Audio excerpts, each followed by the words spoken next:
Mardi 28 avril, es-tu là? Es-tu là? Donc c'est le nouveau fabliau du Moyen-Âge que vous avez à écouter, puisque vous n'avez pas le livre. À l'école, je vous l'aurais lu. Et donc vous auriez fait après le questionnaire, sans le livre. Voilà. Une massure proche d'une riche demeure, une cour devant la demeure où se tient une étable. Donc une massure, c'est une maison hein, qui est toute, qui est pas très belle. Proche d'une riche demeure, donc d'une belle maison par contre, avec une petite cour, hein, avec une étable. Il y avait autrefois deux frères, sans aide de père ni de mère, et sans la moindre compagnie. La pauvreté était vraiment leur amie. Ensemble ils habitaient. Ces frères dont je vais vous parler, une nuit, ils furent en détresse, de soif, et de faim, et de froid. Donc voilà, on va voir les deux pauvres R, donc les deux pauvres hommes, les deux pauvres frères, qui vont mimer tous les symptômes de la misère. Hein. Ils vont arriver tout pauvres, tout tristes, mal habillés. Ils se mirent à penser aux moyens d'échapper à la pauvreté qui les opprime. Donc voici le premier frère qui va commencer à nous parler. Un homme riche et renommé habite près de notre maison. Nous sommes pauvres, mais ce riche fou, dans son jardin, a deux beaux choux. Et dans son étable des brebis. Tous deux, allons de ce côté. La pauvreté rend maint homme fou. Donc l'un suspend son sac à son cou, l'autre prend sa main un couteau, tous deux agissent aussitôt. L'un entre dans le jardin maintenant, il ne voit guère alentour et coupe de choux partout. On voit le frère couper les choux comme ferait un aveugle. Donc du coup, il va pas les couper super bien en plus. Hein. L'autre frère, voyez-le, se diriger vers la bergerie pour ouvrir la porte. Il l'ouvrit enfin.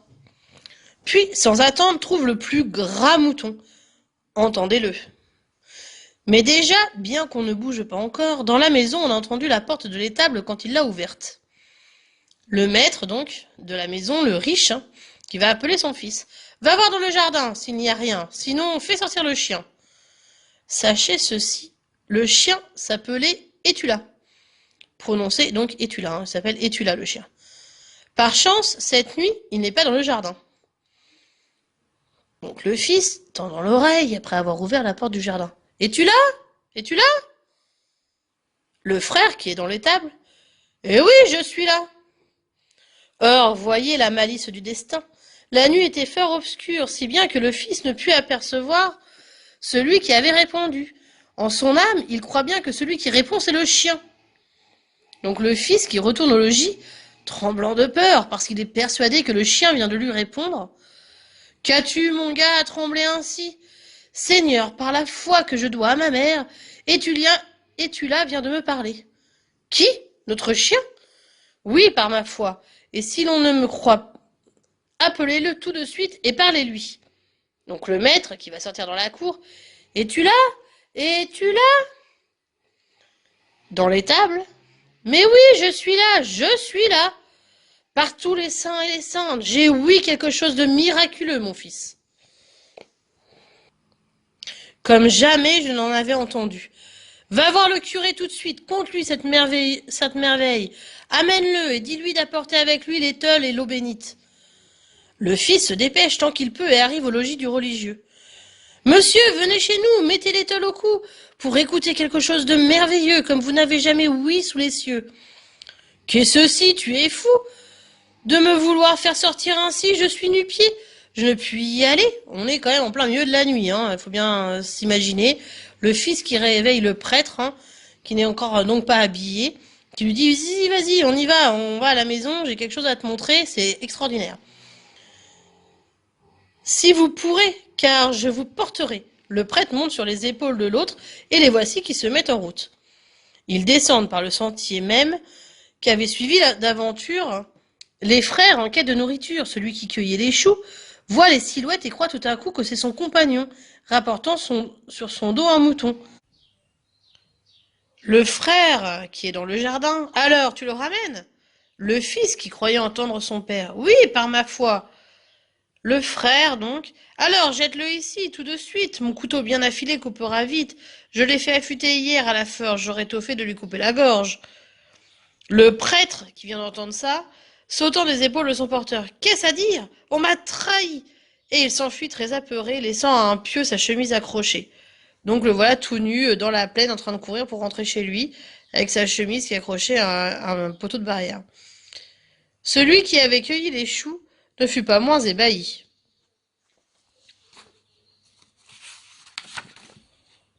que celui qui s'enfuyait à cause de lui, car il ignorait ce qui se passait.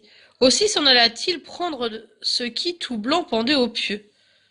Par ma foi, c'est une chemise. Attendons que mon frère sorte avec le mouton qu'il rapporte. Il appela donc son compagnon qui avait son sac plein de choux.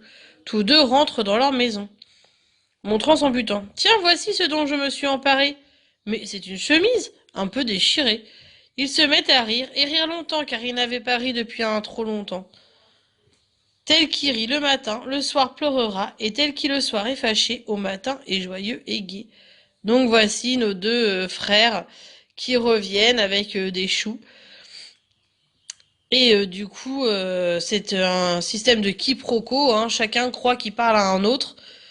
Donc le fils du maître pense qu'il parle au chien, donc il va chercher le prêtre. Le prêtre, lui, pense qu'on est en train de l'égorger, alors que l'autre, il pense qu'il parle à son frère qui a un mouton sur son dos. Donc voilà, c'est tout un système de quiproquo assez intéressant et rigolo. Je trouvais ça très intéressant. Donc maintenant, il ne vous reste plus qu'à répondre au questionnaire, donc que je vais vous lire, et après de me renvoyer. Donc voilà le questionnaire. Donc es-tu là? Et un jeune homme, un chien ou un mouton? Quel est le problème des deux frères? Ils ont perdu leurs parents, une meute de loups a attaqué leur maison, ils n'ont rien à manger.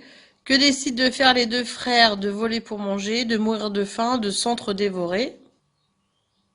L'homme qui est leur voisin est riche, généreux ou sot. Le fils du fermier croit entendre parler le chien, son père, le curé.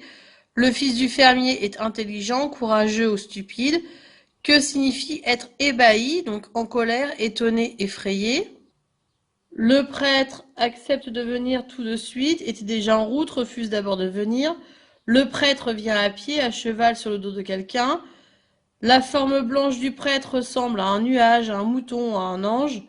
La morale de l'histoire est tel est furieux le soir qui sera joyeux le lendemain matin. Tel rit le matin qui pleure le soir, les deux à la fois.